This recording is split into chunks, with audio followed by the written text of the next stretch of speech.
I'm Corbett Wall with DV Auction, here with your feeder flash for Wednesday, September the 7th, brought to you in part by Vitalix.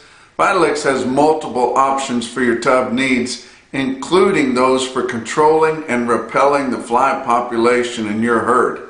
Had a great time meeting those guys last week at the national sales meeting at Vitalix down at the Fort Worth Stockyards. Get the blue tub, try Vitalix.com. Post-holiday positives, and really surprised to see your CME cattle futures come out higher to start the week here after the holiday on Monday, but they indeed did.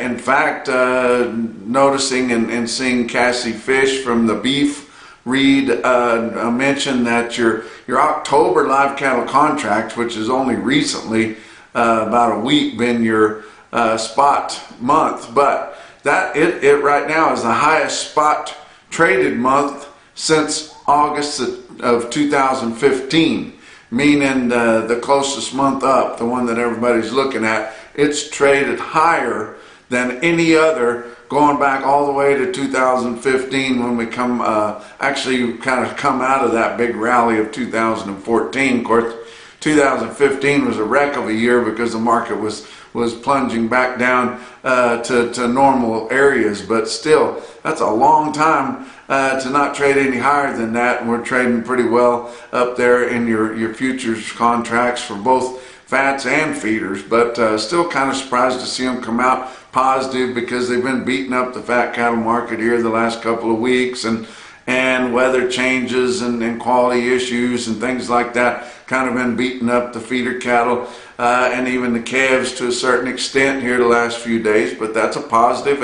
And your feeder cattle were higher, not a lot higher, but on the spot month anyway, but higher right in the face of higher corn on Tuesday. So that was a pretty good deal. But they were talking as far as technicals, which you guys know I'm a fundamental guy, not a technical guy, which I talk about things that are going on in the world and supply and demand rather than squiggly lines on a graph.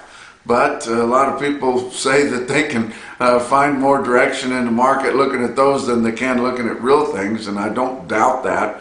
But they're talking about how important it is that we had that little retraction in your futures, and now they're coming back again. Because as far as charting your graphs and things like that, very important, and that gives your market, as far as they can see, more room to grow, which we know that it should, just because of tight supplies of cattle at every stage in production.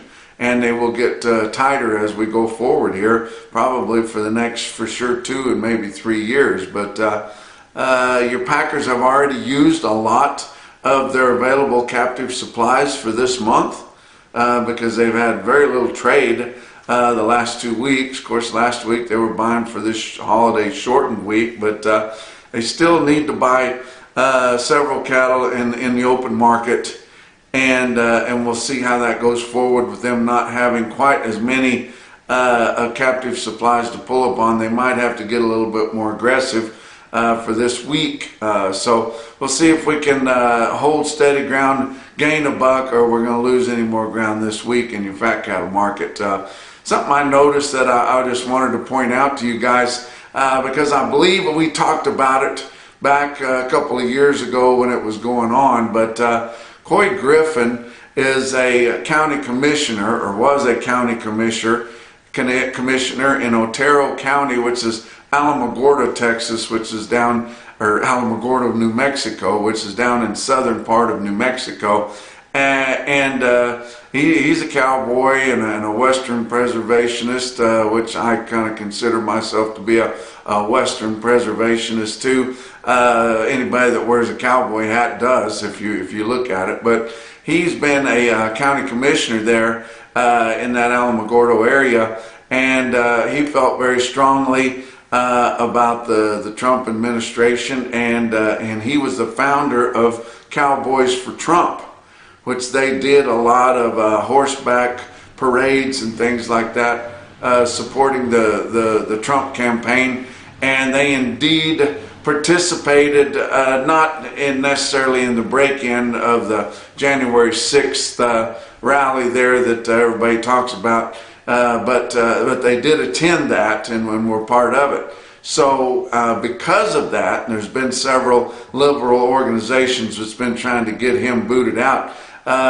This week they did have a judge in New Mexico that kicked him out of his office of being county commissioner, and also eliminated him from being considered for any other elected office in the state of New Mexico. Wow. Isn't that something? Also in there, the judge was the first to ever mention the January 6th rally as being an insurrection. So now it's officially an insurrection, supposedly according to this judge. But I tell you what, that is kind of a big slap in the face. Tell you what, New Mexico, and I'm from New Mexico, grew up in northeastern New Mexico. New Mexico has become such a liberal hotbed that it's getting almost impossible for normal people to live there. That you know they sell pot to anybody that wants it. You know, the lines outside those pot stores for the edibles and the joints and all that kind of thing are just crazy. And then once you reach that point, you've pretty much lost it. And I'll give you a story. You guys know this last weekend for Labor Day holiday weekend, I went down to Ruidoso, New Mexico, which is very close to Alamogordo, where I was talking about this county commissioner. But I was down in Ruidoso and went to the All-American Fraternity, which I've gone to that for 30 years, other than once or twice that I wasn't able to make it. But been going there for 30 years. Love Ruidoso. You know, we usually go at least once or twice a year, especially in the summertime, not so much in the winter. But, you know, I've loved that town, know my way in and around that town, know lots of people around there, and have always loved going down there. But the state of New Mexico shut their state down so severely during the pandemic that a lot of the smaller businesses did not survive. So now Ruidoso still attracts a lot of people to come in there for a lot of different events, like the All-American Weekend, but they don't have the infrastructure to service those people any longer. During the COVID shutdowns, they lost about half of their restaurants. And then, of course, the locals around there, of course, were getting free money. They have yet really to go back to work, so the restaurants that are still there are running short-staffed, and you can't go out to eat in Ruidoso anymore, basically at all, unless you want to stand in line for hours. So it's just ridiculous. They had this big influx of people, as many people that I've ever seen at the richest quarter horse race in the world. $3 million prize money, bigger than any of the three in the Triple Crown. I mean, a big time race there at Ruidoso Downs, and it draws a lot of people, and people love that sport. I'm one of them. Really enjoy that, and you get all these people in there, and they can't service the people because you had so many of your bigger restaurants have never reopened since COVID. Where you go, like in Texas, it didn't shut down all the way. Everything's pretty much back to normal. But, you know, and I'll share another story with you since we're talking about beef and cattle, I believe it was either Saturday or Sunday evening. I was with a group of friends. We had rented a condo there in Ruidoso, and we had left the horse races, and we were hungry. And they didn't have a whole lot to eat there at Ruidoso Downs because they were also short-staffed. But when we left out of the horse races, we were hungry and we wanted to go somewhere to eat. There was nowhere to eat. Just people standing in lines outside of every place, short-staffed, empty tables, not enough people to wait on those people or to even you know, make the food to serve them with. And so we were very frustrated, and we were wondering what we wanted to do. We wanted to sit down dinner. And so finally we just got up, a couple of us, and ran over to Albertsons supermarket there in Ruidoso. We wanted something good to eat and went to the meat counter. We saw a couple of packages of strips that were on special. Looked pretty good. Threw those in the basket. We had a couple of other sides and a nice salad. And within an hour of when we got frustrated at not being able to find a place to eat, we had gone back to the condo. They had very little there to have, just other than a grill and some utensils. But we had an excellent sit-down steak dinner for 7 people. We each had our own steak, less than $100.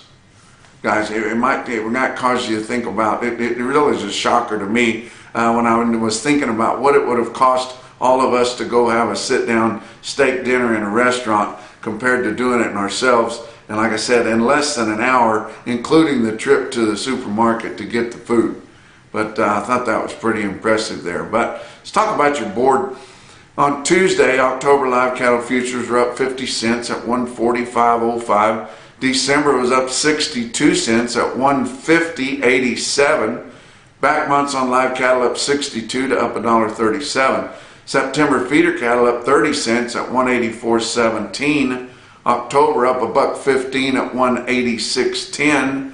Back months on feeder cattle up 32 to up 77.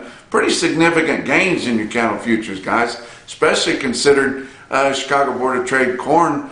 New crop December was up 10 1/4 cents at 6.76 a bushel. Beans were down 21 3/4 cents at 13.98 3/4 cents a bushel, now under $14.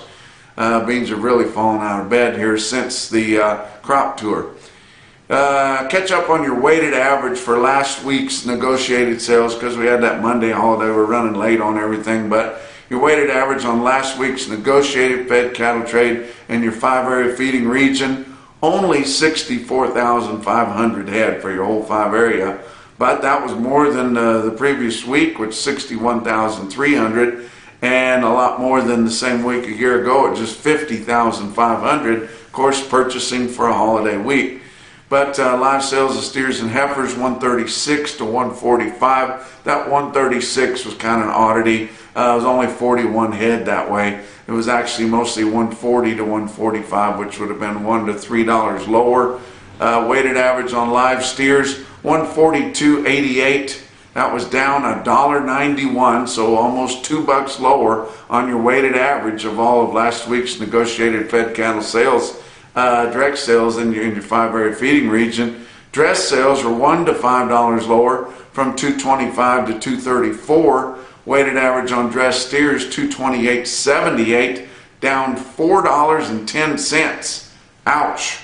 But for the most part, Northern Plains last week traded 142 to 145, mostly $3 lower. Southern Plains traded at 141, which was only $1 lower, which is why they've come together, and that big premium the Northern Plains has been getting has been pulled back quite a bit. Dress trade in the Northern Plains, 228 to 230 by the late in the week, and that was $2 to $4 lower. Nationwide negotiated direct sales, 75,300, about 32% of those for the 15 to 30 day delivery. Negotiated grid sales nationwide, 46,000. Forward contract sales last week, 17,100. And formula sweetheart deal, riding on the coattails of your negotiated trade. Formula sales, the nationwide, 268,800 head. Guys, I've told you, and I'm going to tell you several times this month, we've got to get Cattle Price Discovery and Transparency Act passed this month. It's going to come up for vote here in the Senate this month. We've got to have a big push. We feel like we've got it done in the Senate. We can use all the help we get. Where we really need help is in the House of Representatives shortly after that. But I'm pleading for you guys to call or leave a message, email, do something to your U.S.